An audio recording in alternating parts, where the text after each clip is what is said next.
Hello, YouTube. Welcome to Happy Hour.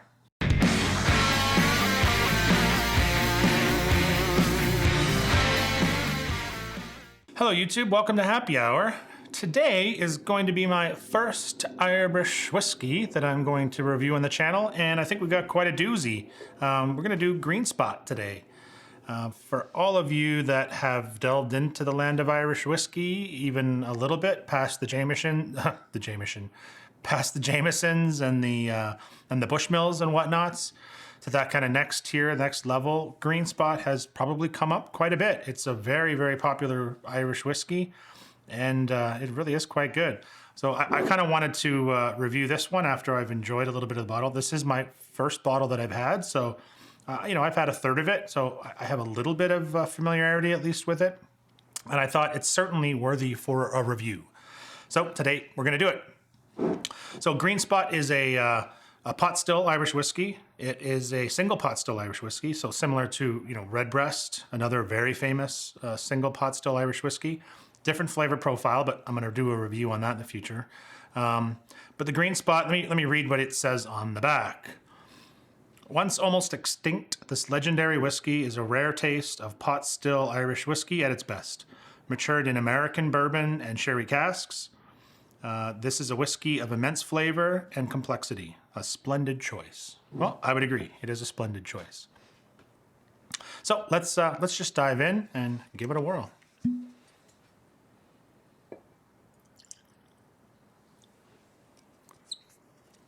All right. So it's got a very nice color. It's not quite I think it's a little bit lighter than Redbreast. I've had a Redbreast 12 is arguably my favorite Irish whiskey, at least to this time, or at this point in my whiskey journey.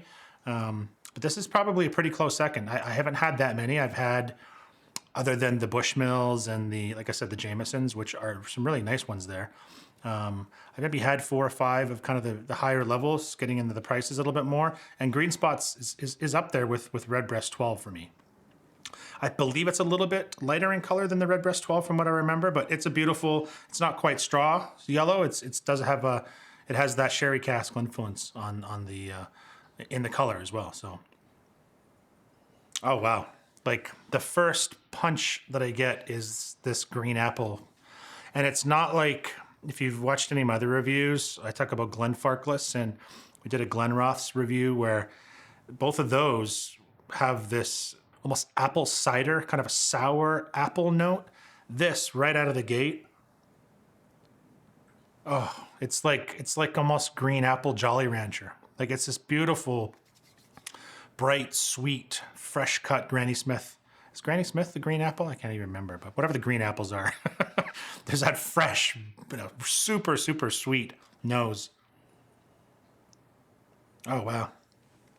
It's amazing. I've heard other people kind of describe Irish whiskeys as maybe a little less, what's the right word? I don't want to piss anybody off or disrespect them, but there's not that many branches off of flavors historically. Scotches, you have quite a variety of flavors and styles, whether they're Islas and Peats and sherries and sherry bombs and malts. And Irish whiskeys seem to be, I don't want to say one-dimensional, but a little less dimensional historically. And there's that kind of vanilla shortbread cookie smell, taste that you kind of get, or at least I get. And I've heard other people talk about those notes as well on a lot of Irish whiskeys.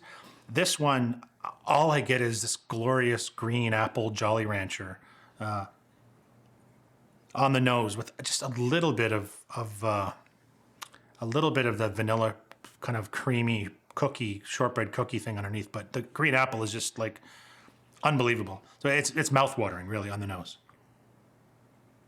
All right, I can't smell it all day. Let's drink it.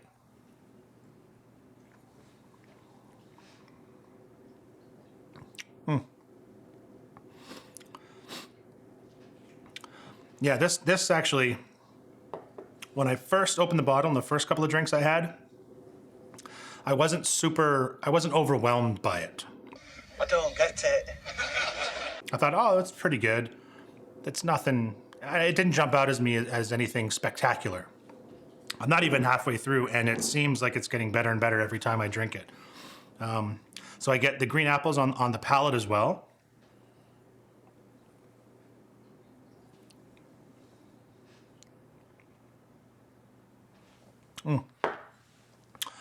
Yeah. Okay, I'm gonna go and buy another bottle. There's the vanilla. There's that creamy cookie, buttery smooth, apples. It's sweet. Yeah, this is pretty fantastic.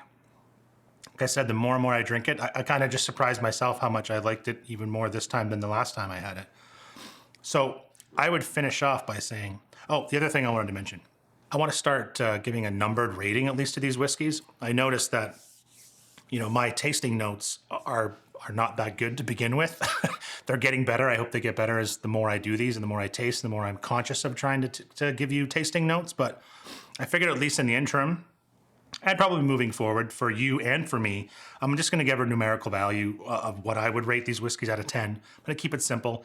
It's going to be based on, you know, obviously the nose, the palate, you know, the taste is obviously very important, but I want to put in, you know, value for the money, and just generally kind of would I buy it again.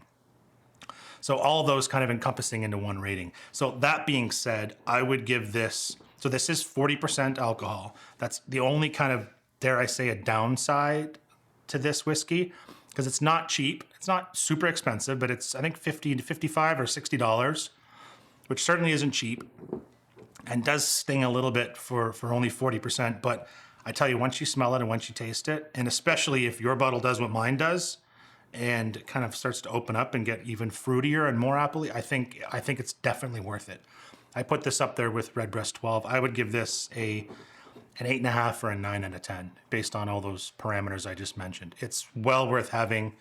It's just delicious, and I can't think of a bad time. Even with breakfast, with your cereal, a little glass of this in the morning does a body good.